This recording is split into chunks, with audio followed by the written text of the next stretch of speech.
नमस्कार दोस्तों। मैं जेपी चौधरी और आप देख रहे हैं YouTube channel service to saving guide. Service to saving guide में आपका एक बार फिर से बहुत बहुत स्वागत है।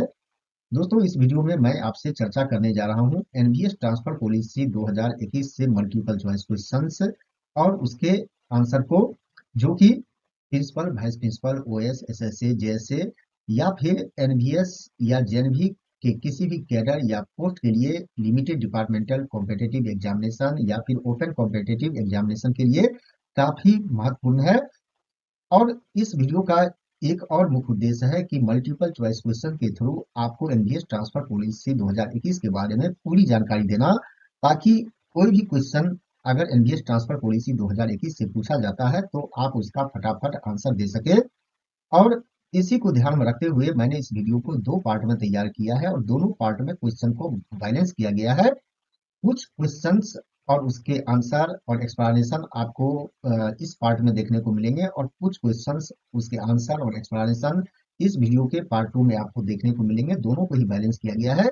इसीलिए पूरी जानकारी के लिए आप इस वीडियो के दोनों पार्ट को जरूर देखें, पार्ट 1 और पार्ट 2 को जरूर देखें। यह पार्ट 1 है और इसके जस्ट बाद पार्ट 2 भी जारी किया जाएगा।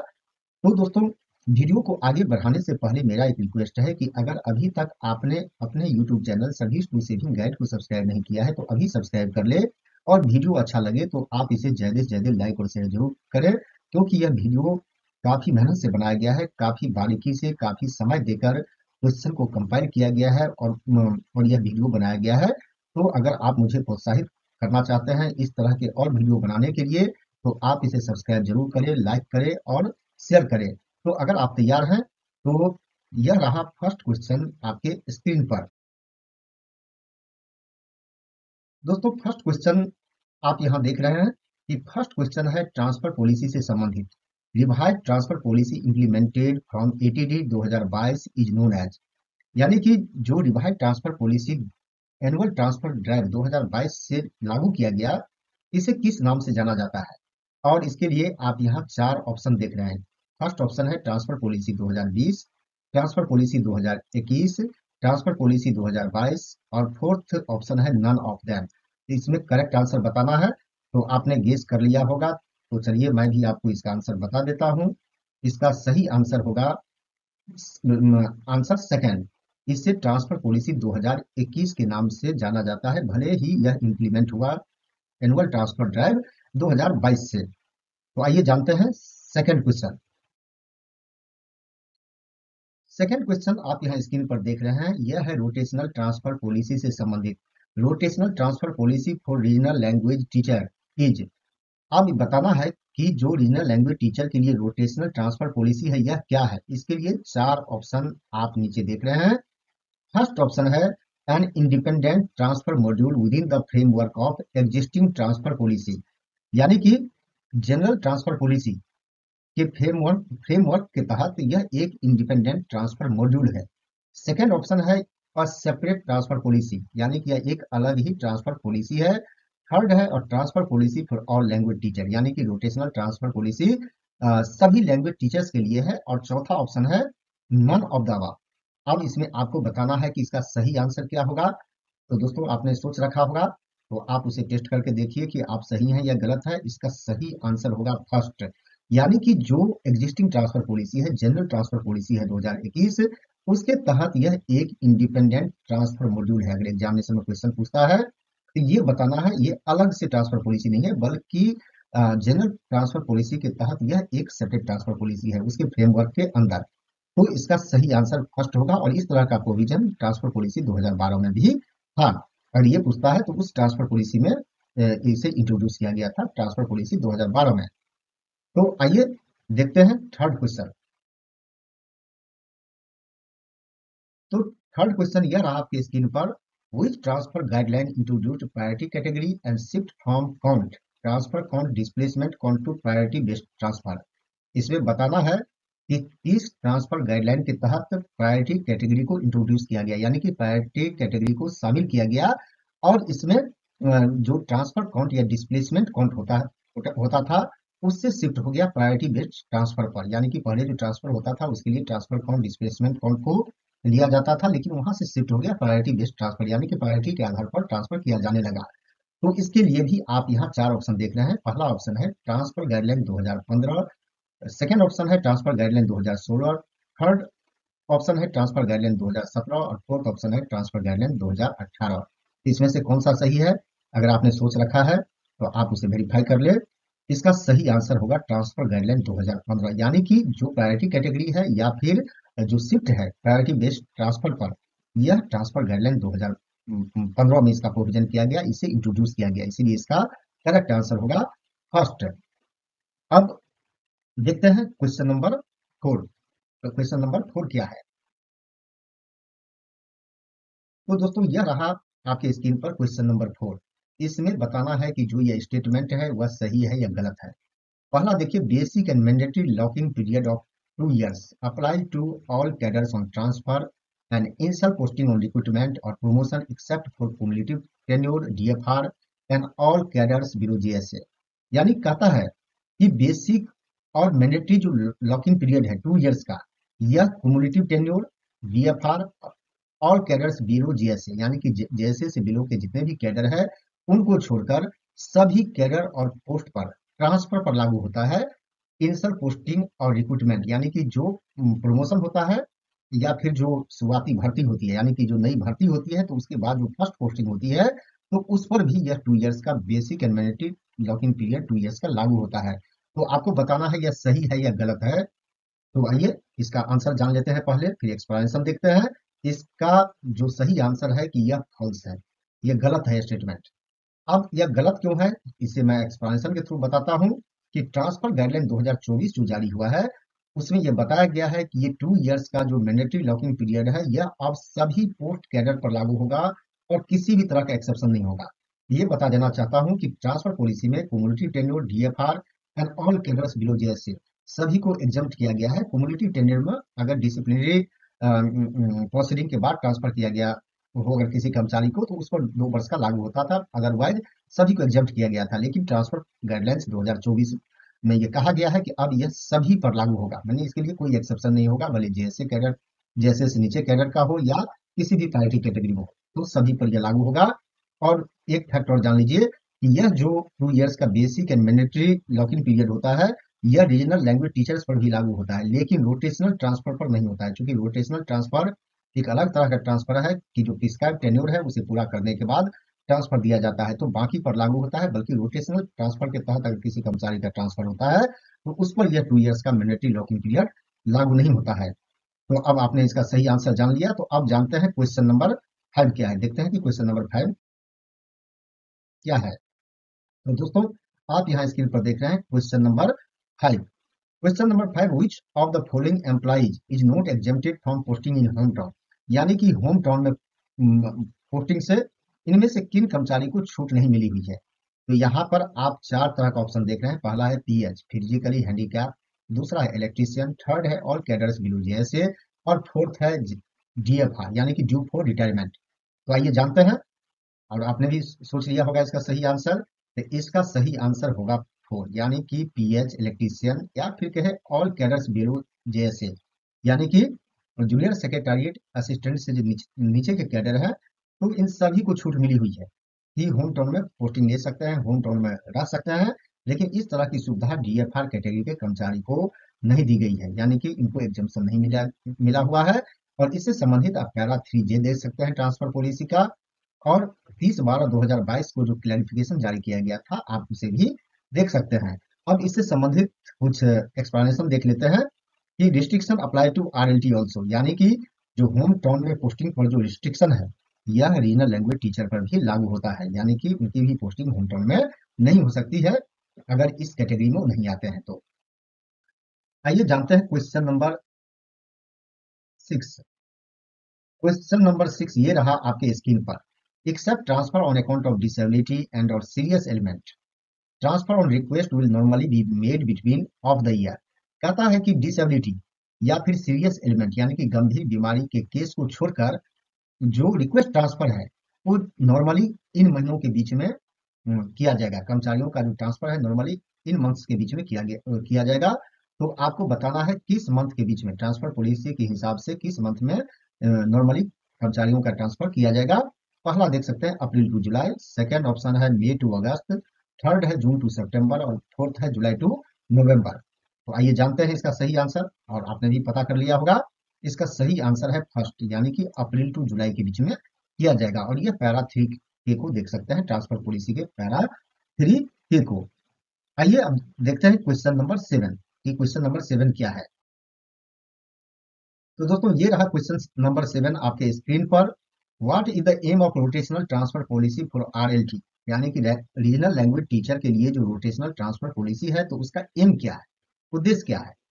तो पहला ऑप्शन है to transfer RLT from native linguistic state to outside linguistic state, यानी कि इसका मुख्य उद्देश्य है नेटिव लिंग्विस्टिक स्टेट में जो टीचर काम कर रहे हैं उनको आउटसाइड लिंग्विस्टिक स्टेट में ट्रांसफर करना।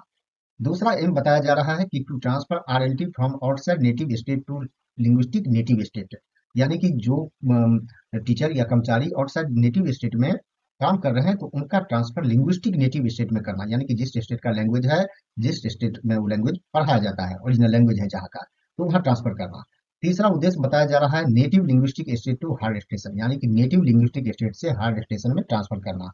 चौथा उद्देश्य hard station to native linguistic state, यानी कि हार्ड स्टेशन से नेटिव लिंग्विस्टिक स्टेट में ट्रांसफर करना। इसका सही आंसर क्या होगा, क्या आपने सोच लिया है? अगर आपने सोच ही लिया है तो मैं बता देता हूं। इसका सही आंसर होगा सेकंड। इसका मुख्य उद्देश्य है कि जो टीचर आउटसाइड नेटिव स्टेट में काम कर रहे हैं उनका ट्रांसफर लिंग्विस्टिक नेटिव स्टेट में करना, यानी कि प्रिस्क्राइब्ड टेन्योर पूरा करने के बाद उनको प्रायोरिटी बेसिस पर नेटिव लिंग्विस्टिक स्टेट में ट्रांसफर करना। अब इससे के बाद देखते हैं क्वेश्चन नंबर 8। क्वेश्चन नंबर 8 क्या है? तो ये रहा क्वेश्चन नंबर 8 आपके स्क्रीन पर। यह काफी इंपोर्टेंट क्वेश्चन है। The provision that PGT non teaching employees of plain stations who are 45 years or more of age as on cut-off date of the year of transfer drive shall normally be exempted from displacement to hard and difficult station is applicable to। कहता है कि जो provision है कि PGT TGT या non teaching employ जो कि plane station में सर्व कर रहे हैं, जिनकी पोस्टिंग प्लेन स्टेशन में है और जिनका एज 45 वर्ष या उससे ज्यादा हो चुका है, यानी कि ट्रांसफर ईयर का जो कट ऑफ डेट होता है तो उस डेट पर 45 वर्ष या उससे ज्यादा का हो चुका है, तो कहता है डिस्प्लेसमेंट होने पर उनका ट्रांसफर हार्ड या फिर डिफिकल्ट स्टेशन में नॉर्मली नहीं किया जाएगा। तो यह किस पर लागू होता है? इसके लिए 4 ऑप्शन आप देख रहे हैं। पहला है सिर्फ यह ट्रांसफर पर लागू होता है। सेकेंड ऑप्शन है posting on recruitment promotion only, अगर किसी कर्मचारी की फर्स्ट पोस्टिंग होती है प्रमोशन या फिर नई भर्ती पर तो उस पर लागू होता है। तीसरा है एडमिनिस्ट्रेटिव डिसिप्लिनरी ट्रांसफर ओनली, यानी कि डिसिप्लिनरी केस में अगर एडमिनिस्ट्रेटिव ट्रांसफर होता है सिर्फ उस पर लागू होता है। चौथा है deployment of surplus staff public transfer in public interest only, अगर किसी कर्मचारी के ट्रांसफर सरप्लस स्टाफ होने के कारण एडमिनिस्ट्रेटिव ट्रांसफर किया जाता है या फिर पब्लिक इंटरेस्ट में किया जाता है तो उस पर लागू होता है। तो किस पर होता है? तो आप भी जरा सोचिए। मैं भी आपको इसका आंसर बता देता हूँ। इसका सही आंसर होगा फर्स्ट, यानी कि ये जो प्रोविजन है सिर्फ ट्रांसफर पर लागू होता है, रिक्रूटमेंट प्रमोशन या फिर एडमिनिस्ट्रेटिव ट्रांसफर पर लागू नहीं होता है। तो सिर्फ इसका जो सही आंसर है, इसका सही आंसर है फर्स्ट। अब देखते हैं क्वेश्चन नंबर 9 कि क्वेश्चन नंबर 9 क्या है। तो ये रहा क्वेश्चन नंबर 9 आपके स्क्रीन पर, और यह भी काफी इंपोर्टेंट क्वेश्चन है। ये कंसेप्ट से जुड़ा हुआ क्वेश्चन है। Which of the following is not a recognised category of transfer under transfer policy 2021।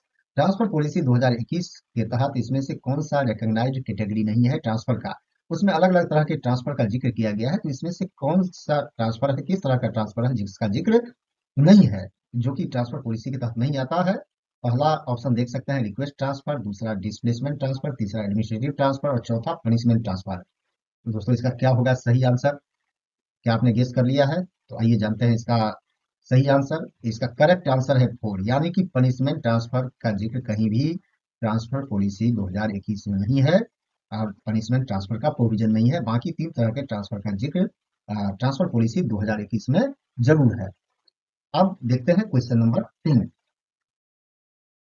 दोस्तों ये रहा क्वेश्चन नंबर 10 आपके स्क्रीन पर, और यह क्वेश्चन काफी कंफ्यूजिंग है, इसे जरा ध्यान से पढ़िएगा और इसका आंसर सोचिएगा। Which one of the following is not a vacancy for posting on transfer to any other willing eligible employee?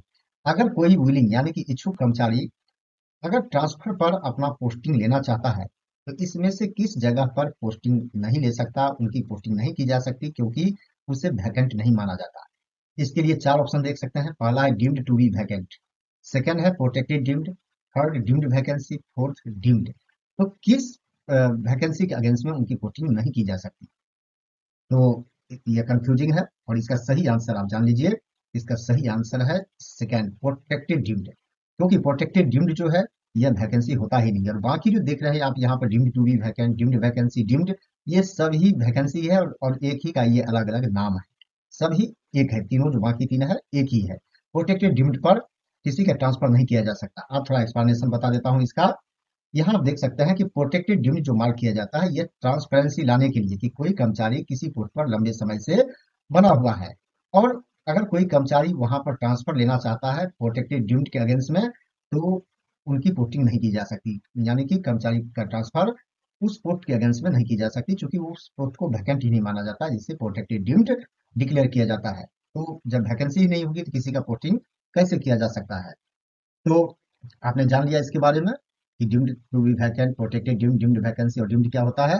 तो चलिए आगे बढ़ते हैं क्वेश्चन नंबर 11 पर। तो ये रहा question number 11। Which of the following family members of an employee may not be a basis of seeking transfer under priority category of TS serious element medical? Bracket में आप मेडिकल देख रहे हैं।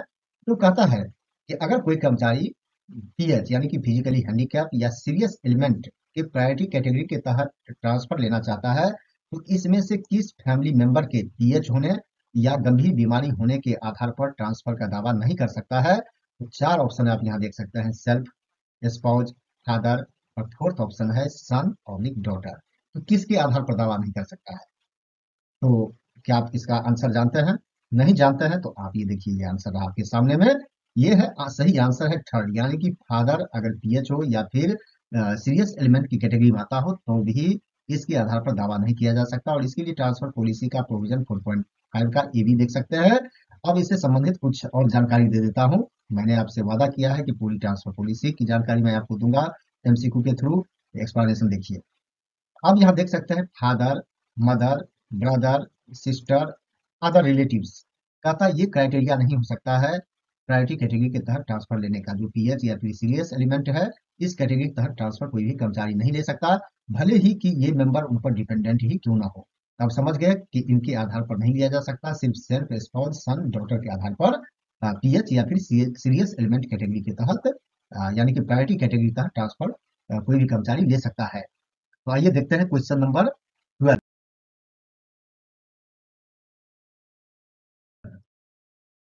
Question number 12 ये रहा आपकी screen पर।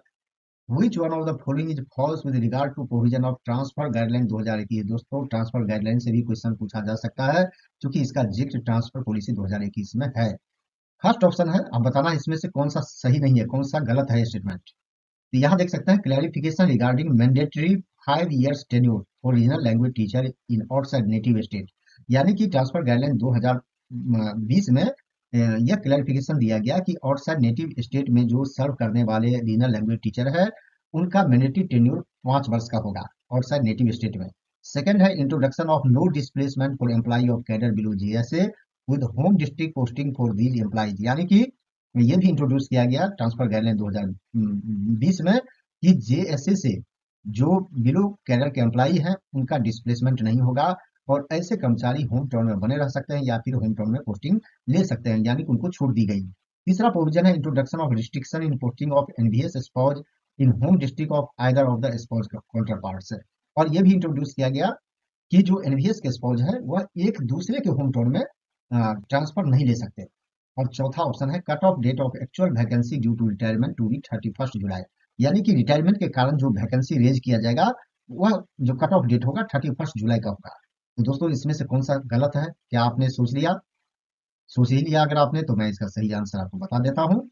इसका सही आंसर होगा फोर्थ, क्योंकि बाकी तीन स्टेटमेंट सही है। इसे आप याद करते रहिए, इसी में से भी कोई पूछ सकता है, इसमें से भी कोई भी क्वेश्चन बनाकर पूछ सकता है। और ये जो गलत है यहाँ पर ये है फोर्थ। अब ये गलत क्यों है तो इसका एक्सप्लेनेशन देखिए। प्री क्लैरिफिकेशन जो दिया गया था 23/10/2020 का, उसमें कहा गया था कि 30 जून तो रिटायरमेंट के केस में 30 जून तक जितने रिटायर करेंगे तो उसको वैकेंट माना जाएगा, उसको वैकेंसी में लिया जाएगा। तो दोस्तों आप जान गए, कई क्वेश्चन का आंसर आपने यहाँ पर जान लिया। अब देखते हैं क्वेश्चन नंबर 13। तो ये रहा क्वेश्चन नंबर 13 आपके स्क्रीन पर। What is not true in respect of DFR category of employee, यानी कि डीएफआर कैटेगरी के केस में इसमें से कौन सा स्टेटमेंट सही नहीं है। एन एम्प्लॉय, फर्स्ट ऑप्शन है, an employee attaining 58 years of age by cut off date of the transfer year में claim transfer under DFR category. अगर किसी कर्मचारी का एज ट्रांसफर के लिए जो कट ऑफ डेट होता है उस डेट पर अगर 58 वर्ष का हो जाता है तो डीएफआर कैटेगरी के तहत ट्रांसफर के लिए अप्लाई कर सकता है, ट्रांसफर का दावा कर सकता है। DFR second option, DFR employees hold six order of priority in transfer, यानी कि जो प्रायोरिटी कैटेगरी बनाया गया है ट्रांसफर के लिए ट्रांसफर पॉलिसी में, तो उनमें जो इनका ऑर्डर ऑफ प्रायोरिटी होता है 6 होता है, यानी कि छठे नंबर पर इनकी प्रायोरिटी होती है। थर्ड है, DFR employees enjoys protection from compulsory declaration of deemed status, यानी कि डीएफआर एम्प्लॉय को प्रोटेक्शन मिला हुआ है, यानी कि उनके पोस्ट को कंपलसरी डिक्लेयर नहीं किया जा सकता है, कंपलसरी रूप से डीम्ड डिक्लेयर नहीं किया जा सकता है। और ये क्या होता है इसे भी मैं बता दूं कि 15 वर्ष पूरा होने के बाद किसी भी पोस्ट को कंपलसरी रूप से डीम्ड डिक्लेयर कर दिया जाता है। तो कहता है कि क्या इससे छूट डीएफआर एम्प्लॉय को मिली हुई है, इससे छूट मिली हुई है। आप हर स्टेटमेंट पर आप गौर कीजिए। फोर्थ है, locking period of 2 years at present station does not apply to DFR category of employee, यानी कि प्रेजेंट स्टेशन पर कम से कम 2 वर्ष का टेन्योर होना चाहिए, पूरा होना चाहिए, यह डीएफआर कैटेगरी पर लागू नहीं होता। तो दोस्तों क्या आप बता सकते हैं कि इसका सही आंसर क्या होगा। तो चलिए मैं ही बता देता हूँ इसका सही आंसर। इसका सही आंसर है फोर्थ।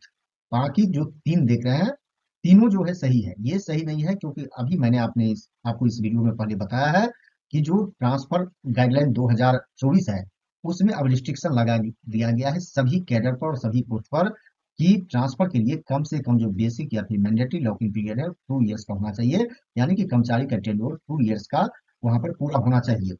अब अ, अब यहाँ पर एक और एक्सप्लेनेशन है, और यह है खास करके आरएलटी के संबंध में, रीजनल लैंग्वेज टीचर के संबंध में। और कहता है कि यह जो लागू होता है ये जो आउटसाइड नेटिव स्टेट में काम कर रहे हैं कर्मचारी, तो कहता है कि उस पर यह लागू होता है, लेकिन जो नेटिव स्टेट में काम कर रहे हैं रीजनल लैंग्वेज टीचर, तो उन पर कहता है कि यह जो प्रोविजन आपने देखा है यह प्रोविजन उन पर लागू नहीं होता है। जो नेटिव लिंग्विस्टिक स्टेट में कर्मचारी काम कर रहे हैं, रीजनल लैंग्वेज टीचर काम कर रहे हैं।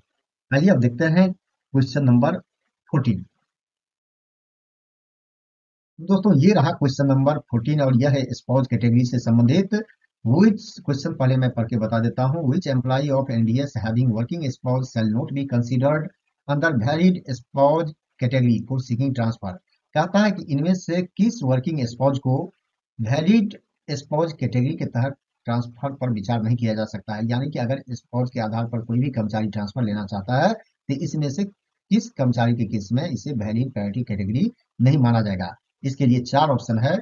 His her spouse is a permanent employee on regular basis NVS, अगर किसी कर्मचारी का जो स्पाउस है वो एनवीएस में रेगुलर बेसिस पर परमानेंट एम्प्लॉय हो।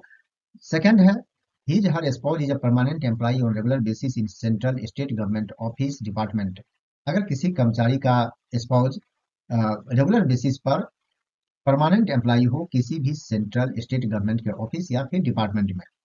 थर्ड ऑप्शन है, his her spouse is a permanent employee on regular basis in central state government PSU, अगर किसी कर्मचारी का जो स्पाउस है किसी भी सेंट्रल गवर्नमेंट या स्टेट गवर्नमेंट के पब्लिक सेक्टर अंडरटेकिंग में रेगुलर बेसिस पर परमानेंट एम्प्लॉय हो। और चौथा ऑप्शन है, his her spouse is a permanent employee on regular basis in financially aided government institution, अगर किसी कर्मचारी का जो खास करके हम बात करते हैं किसी कर्मचारी का जो स्पाउस हो, स्पाउस अगर रेगुलर बेसिस पर किसी भी फाइनेंशियली एडेड गवर्नमेंट इंस्टीट्यूशन में परमानेंट एम्प्लॉय हो या फिर एडहॉक एम्प्लॉय हो, तो अब ये बताना है इसमें से किसे नहीं माना जाएगा, यानी कि किसको वैलिड प्रायोरिटी कैटेगरी नहीं माना जाएगा। तो अगर आपने इसका आंसर जान लिया है तो आप कमेंट सेक्शन में भी लिख कर बताइएगा, वैसे मैं भी इसका आंसर बता देता हूँ। इसका सही आंसर होगा फोर, यानी कि बाकी तीनों को वैलिड प्रायोरिटी कैटेगरी के तहत माना जाएगा। और चौथा जो है, जो अगर फाइनेंशियली एडेड गवर्नमेंट इंस्टीट्यूशन है या फिर एडहॉक एम्प्लॉय हो, तो ऐसे कर्मचारी को स्पाउस कैटेगरी के तहत ट्रांसफर के लिए वैलिड प्रायोरिटी कैटेगरी के तहत विचार नहीं किया जाएगा। तो दोस्तों अब देखते हैं क्वेश्चन नंबर 15। क्वेश्चन नंबर 15 ये रहा आपके स्क्रीन पर। The provision of cumulative tenure count is not applicable to the employees who have been transferred under। कहता है कि जो cumulative tenure count का जो प्रोविजन है यह किस कर्मचारी पर लागू नहीं होता है। cumulative tenure count होता है कि अगर कोई कर्मचारी अलग अलग स्टेशन पर सर्व किया है तो सारे का जो टेन्योर होता है उसे एक साथ जोड़ दिया जाता है, तो उसे जोड़कर एलिजिबिलिटी तय किया जाता है, प्रायोरिटी तय किया जाता है। तो कहता है कि किस तरह के ट्रांसफर के केस में यह क्यूमुलेटिव टेन्योर काउंट का जो प्रोविजन है लागू नहीं होता। और इसके लिए चार ऑप्शन आप यहाँ देख रहे हैं। पहला ऑप्शन है administrative transfer with without disciplinary proceeding. अगर किसी कर्मचारी का एडमिनिस्ट्रेटिव ट्रांसफर किया गया हो डिसिप्लिनरी प्रोसीडिंग के बाद या बिना डिसिप्लिनरी प्रोसीडिंग के किया गया हो। सेकंड है administrative redeployment of surplus staff. अगर सरप्लस स्टाफ होने के कारण किसी कर्मचारी का एडमिनिस्ट्रेटिव ट्रांसफर किया गया हो। तीसरा ऑप्शन है transfer of employee in public interest. अगर किसी कर्मचारी का ट्रांसफर पब्लिक इंटरेस्ट में किया गया हो। और चौथा है transfer of an employee on medical ground. किसी कर्मचारी का ट्रांसफर मेडिकल ग्राउंड के आधार पर किया गया हो। तो किस केस में जो ये क्यूमुलेटिव टेन्योर काउंट है यह प्रोविजन लागू नहीं होता। दोस्तों ये भी काफी इंपोर्टेंट क्वेश्चन है। तो इसका सही आंसर क्या होगा, तो मैं बता देता हूँ इसका सही आंसर। इसका सही आंसर होगा 4। यानी कि बाकी तीनों पर तो टेन्योर काउंट लागू होता है क्यूमुलेटिव टेन्योर काउंट, लेकिन मेडिकल ग्राउंड पर अगर किसी कर्मचारी ने ट्रांसफर लिया है तो उस पर यह टेन्योर काउंट नहीं लागू होता है। और इससे संबंधित थोड़ा एक्सप्लेनेशन जान लीजिए और क्लियर हो जाएगा और क्लैरिटी हो जाएगी इसमें। अब यहाँ कहा गया है कि TH medical spouse single lady DFR category के तहत जो ट्रांसफर होता है तो उनका प्रेजेंट स्टेशन पर उनका टेन्योर पूरा होना चाहिए। यानी कि पिछले अलग अलग स्टेशन का टेन्योर जोड़कर उसे पूरा नहीं किया जा सकता। इसके लिए एलिजिबिलिटी होती है एक स्टेशन की, यानी कि प्रेजेंट स्टेशन जो है वहां पर जो रिक्वायर्ड टेन्योर है वो पूरा होना चाहिए। अब ये जो कहा जाता है क्यूमुलेटिव टेन्योर काउंट का जो प्रोविजन है यह जीएसए से बिलो के कैडर पर लागू नहीं होता। और इसलिए नहीं लागू होता है कि वो कभी भी ट्रांसफर ले सकते हैं, उनके लिए ओपन है, न उनका डिस्प्लेसमेंट होता है न उनका ट्रांसफर का प्रोविजन है, तो इसलिए इस पर भी लागू नहीं होता है। अब बात करते हैं रीजनल लैंग्वेज टीचर की। अब कहता है कि रोटेशनल ट्रांसफर के केस में क्या करता है कि जो नेटिव स्टेट में के जितने जगह पर भी काम किया है किसी कर्मचारी ने रीजनल लैंग्वेज टीचर ने, सभी को एक साथ जोड़ दिया जाता है। अगर डिस्प्लेसमेंट करना हो तो सभी को जोड़ देगा। अगर किसी को लिंग्विस्टिक नेटिव स्टेट में ट्रांसफर पर लाना हो तो आउटसाइड नेटिव स्टेट के जितने भी जेएनवी में करंट स्पेल में, यानी कि एक बार में जितने भी जेएनवी में काम किया है आउटसाइड नेटिव स्टेट में, सभी को एक साथ जोड़कर उस कर्मचारी की एलिजिबिलिटी और स्टेशन सीनियरिटी तय करती है, चाहे डिस्प्लेसमेंट के लिए हो या फिर नेटिव लिंग्विस्टिक स्टेट में ट्रांसफर के लिए हो। तो सारे को सारे स्टेशन का जो टेन्योर है जोड़ देता है, एक स्पेल में रहा हो, भले नेटिव लिंग्विस्टिक स्टेट में रहा हो, कितने भी जेएनवी में क्यों नहीं रहा हो एक स्पेल में, या फिर आउटसाइड लिंग्विस्टिक स्टेट में एक स्पेल में कितने भी जेएनवी में क्यों नहीं रहा हो, सभी को एक साथ जोड़कर एलिजिबिलिटी या फिर स्टेशन सीनियरिटी तय की जाती है। तो यह है क्यूमुलेटिव टेन्योर काउंट का प्रोविजन। तो इसका आपने देख लिया, इसका एक्सप्लेनेशन भी देख लिया और इसे और गहराई से आप पढ़कर देख सकते हैं, समझ सकते हैं। आइए चलते हैं क्वेश्चन नंबर 16 की ओर। ये रहा क्वेश्चन नंबर 16 आपके स्क्रीन पर। Which among the following employees is given priority in transfer at any choice station outside the very hard, semi hard station? दोस्तों यहाँ बताना है कि वेरी हार्ड या सेमी हार्ड स्टेशन से बाहर अगर किसी चॉइस स्टेशन के लिए कर्मचारी, किसी चॉइस स्टेशन पर ट्रांसफर के लिए कर्मचारी अगर अप्लाई करते हैं तो किनको प्रायोरिटी मिलेगी, यानी कि किनको प्राथमिकता दी जाएगी। तो इसके लिए जो अलग अलग ऑप्शन है इसमें से बताना है किनको प्राथमिकता मिलेगी, प्रायोरिटी मिलेगी। फर्स्ट ऑप्शन है employee serving at very hard station, यानी कि जो कर्मचारी वेरी हार्ड स्टेशन पर सर्व कर रहे हो उनको प्राथमिकता दी जाएगी, प्रायोरिटी दी जाएगी। Option second employee serving at hard station, यानी कि जो कर्मचारी हार्ड स्टेशन पर सर्व कर रहे होते हैं उनको प्रायोरिटी दी जाएगी। थर्ड ऑप्शन है employee serving at semi hard station, यानी कि उन कर्मचारी को प्रायोरिटी दी जाएगी जो कि सेमी हार्ड स्टेशन पर सर्व कर रहे हो। और चौथा ऑप्शन है all of them at par with one another, यानी कि सभी कर्मचारी की जो प्रायोरिटी होगी वो सेम होगी, यानी कि बराबरी की होगी। तो इसका सही आंसर क्या होगा, तो आप देख लीजिए, इसका सही आंसर होगा 4, यानी कि वेरी हार्ड या सेमी हार्ड। तो इन स्टेशन से आउटसाइड यानी कि नॉर्मल स्टेशन पर ट्रांसफर के लिए अगर कर्मचारी चॉइस स्टेशन प्रेफर करते हैं तो सभी की जो प्रायोरिटी होगी वो सेम होती है, प्रायोरिटी में कोई अंतर नहीं होता है, प्रायोरिटी सेम मिला हुआ है ट्रांसफर के लिए। अब इससे संबंधित थोड़ा एक्सप्लेनेशन भी देख लीजिए और क्लैरिटी हो जाएगी। अब देखिए जो ये प्रोविजन है। तो हार्ड, वेरी हार्ड और सेमी हार्ड का जो प्रोविजन है, यह रीजनल लैंग्वेज टीचर पर रोटेशनल ट्रांसफर में लागू नहीं होता है। रोटेशनल ट्रांसफर में यह लागू नहीं होता है।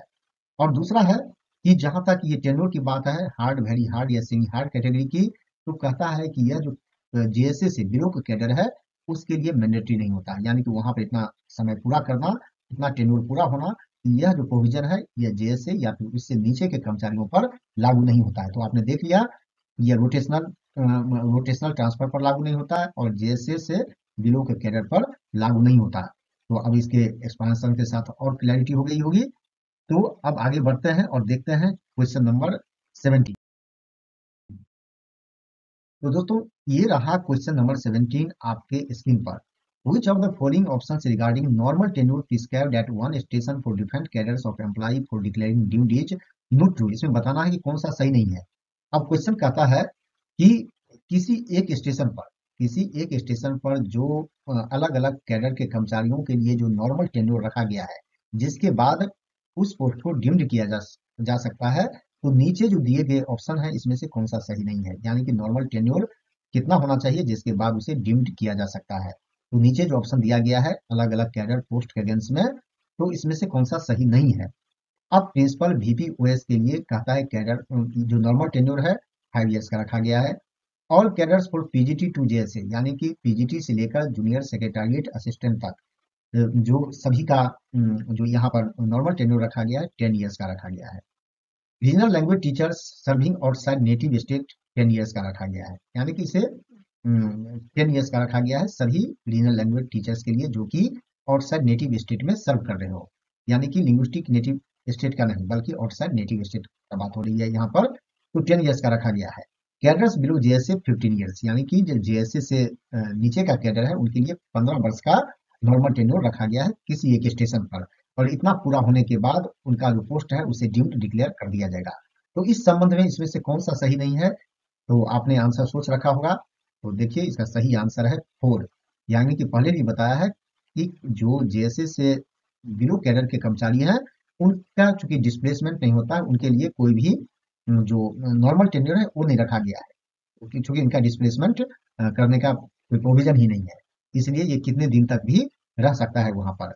अब इससे संबंधित एक्सप्लेनेशन देख लीजिए यहाँ पर कि अब बात करते हैं कि जो डिम्ड करने की बात है, तो कुमुलेटिव टेन्योर अगर मान लीजिए रीजनल लैंग्वेज टीचर के केस में क्या होता है कि अगर कुमुलेटिव टेन्योर सभी जेएनवी को मिलाकर एक स्पेल में अगर नेटिव स्टेट में 5 वर्ष का हो जाता है तो उसे डिम्ड डिक्लेयर कर दिया जाता है। और जो regional language teacher outside native state यानी कि लिंग्विस्टिक नेटिव स्टेट से बाहर कहीं पर सर्व कर रहे होते हैं, तो वहां पर 10 ईयर्स के बाद उसे डिम्ड डिक्लेयर किया जाता है। और जहां तक बात है कि जेएसए की बात है, तो इसका चूंकि डिस्प्लेसमेंट नहीं होता इसलिए इनके पोस्ट को डिम्ड भी डिक्लेयर नहीं किया जा सकता। तो दोस्तों पूरा एक्सप्लेनेशन आपको मिल गया इसमें क्वेश्चन नंबर 17 में। अब जानते हैं क्वेश्चन नंबर 18 क्या है। तो दोस्तों क्वेश्चन नंबर 18 ये रहा, डिस्प्लेसमेंट ट्रांसफर में भी क्लासिफाइड। डिस्प्लेसमेंट ट्रांसफर को किस तरह से क्लासिफाई कर सकते हैं, और इसके लिए 4 ऑप्शन आप यहाँ स्क्रीन पर देख रहे हैं। फर्स्ट है नॉर्मल ट्रांसफर कहा जा सकता है, इसे क्लासिफाई किया जा सकता है। Second administrative transfer, third request transfer और फोर्थ पनिशमेंट ट्रांसफर। तो इसमें से कौन सा ट्रांसफर यह नहीं है, तो जानिए इसका सही आंसर होगा इसका फर्स्ट। इसे जो डिस्प्लेसमेंट ट्रांसफर होता है इसे नॉर्मल ट्रांसफर कहा जाता है, इसे एडमिनिस्ट्रेटिव नहीं कहा जाएगा क्योंकि अपने मन से जो ऑर्गेनाइजेशन है वो ट्रांसफर नहीं करती। रिक्वेस्ट ट्रांसफर ये नहीं होता कि कर्मचारी इसमें रिक्वेस्ट नहीं करता, बल्कि नॉर्मल क्यों कहा गया है क्योंकि ट्रांसफर से पहले उनको ऑप्शन दिया जाता है और बताया जाता है। और डिस्प्लेसमेंट ट्रांसफर पनिशमेंट ट्रांसफर भी नहीं है। तो इसका सही आंसर आपने देख लिया कि इसका सही आंसर होगा नॉर्मल ट्रांसफर। अब देखते हैं क्वेश्चन नंबर 19। क्वेश्चन नंबर 19 ये रहा स्क्रीन पर, विच of the following category of employees can claim protected dude status beyond prescribed tenure. अभी आपने पिछले क्वेश्चन में प्रिस्क्राइब्ड टेन्योर देखा है अलग अलग कैडर्स के लिए एक स्टेशन पर। तो कहता है कि इसमें से किन कर्मचारियों का जो पोस्ट है प्रिस्क्राइब्ड टेन्योर पूरा होने के बाद भी उसे पूरा होने के बाद वह प्रोटेक्टेड ड्यूड स्टेटस क्लेम कर सकता है। प्रिस्क्राइब्ड टेन्योर पूरा होने के बाद ऐसे कर्मचारी प्रोटेक्टेड ड्यूड स्टेटस का दावा कर सकता है। और प्रोटेक्टेड ड्यूड स्टेटस क्या होता है इसके बारे में इस वीडियो में पहले मैंने आपको बताया है। अब इसके लिए 4 ऑप्शन है। पहला है पीएच फिजिकली हैंडीकैप, सेकंड है सिंगल लेडी, थर्ड है मेडिकल सीरियस एलिमेंट कैटेगरी यानी कि गंभीर बीमारी का केस, और चौथा है ऑल द अबव। तो आइए जानते हैं इसका सही आंसर क्या होगा। इसका सही आंसर है फोर, यानी कि सभी को, यह सिंगल लेडी मेडिकल यानी कि सीरियस एलिमेंट कैटेगरी के कोई भी कर्मचारी हो, तो जो प्रिस्क्राइब टेन्योर है इन पोस्ट के लिए, कैडर के लिए, तो प्रिस्क्राइब टेन्योर के बाद प्रोटेक्टेड डीम्ड स्टेटस का दावा कर सकता है, यानी कि उनके सीट को डिम्ड नहीं किया जा सकता है। डिम्ड रहता भी है तो उसे प्रोटेक्टेड डिम्ड रखा जाता है। प्रोटेक्टेड डिम्ड के संबंध में मैंने पहले ही आपको एक्सप्लेनेशन में बताया है। अब इससे संबंधित कुछ एक्सप्लेनेशन देख लेते हैं।